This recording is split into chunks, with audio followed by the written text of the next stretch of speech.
السلام علیکم دوستو،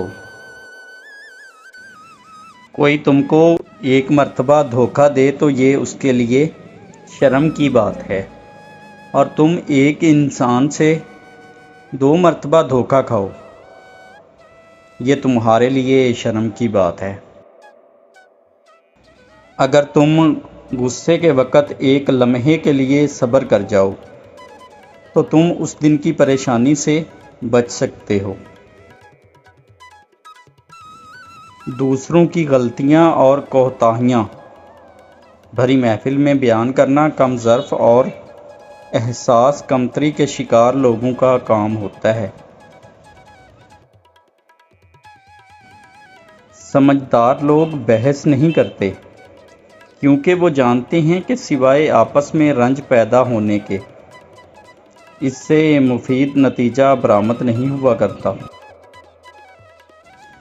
تکلیف محسوس ہونے پر جو بندہ سب سے پہلے آپ کو یاد آئے وہ زندگی کا سب سے قیمتی انسان ہوتا ہے۔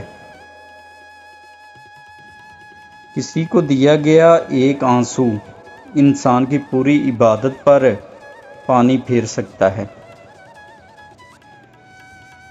غلطی ہو جائے تو مان لیں، اور غلط فہمی ہو جائے تو دور کر لیں، یہی بہترین زندگی گزارنے کا طریقہ ہے۔ مرد کی تربیت یہ ہرگز نہیں کہ وہ اپنے ماں باپ بہن بھائیوں کو خوش رکھے، بلکہ مرد کی تربیت کا پتہ تب چلتا ہے جب کسی کی لائی ہوئی بیٹی اس سے خوش اور پرسکون ہو۔ یوں ہی نہیں ہوتی ہاتھوں کی لکیروں کے آگے انگلیاں، رب نے بھی قسمت سے پہلے محنت لکھی ہے۔ مضبوط بنو لیکن بدتمیز نہیں، مہربان بنو لیکن کمزور نہیں، جرأت مند بنو لیکن بدمعاش نہیں، فخر کرو لیکن تکبر نہیں۔ اگر تمہیں دوسروں کو گرانے میں اپنی جیت محسوس ہونے لگے تو سمجھو آپ گرے ہوئے انسان ہو۔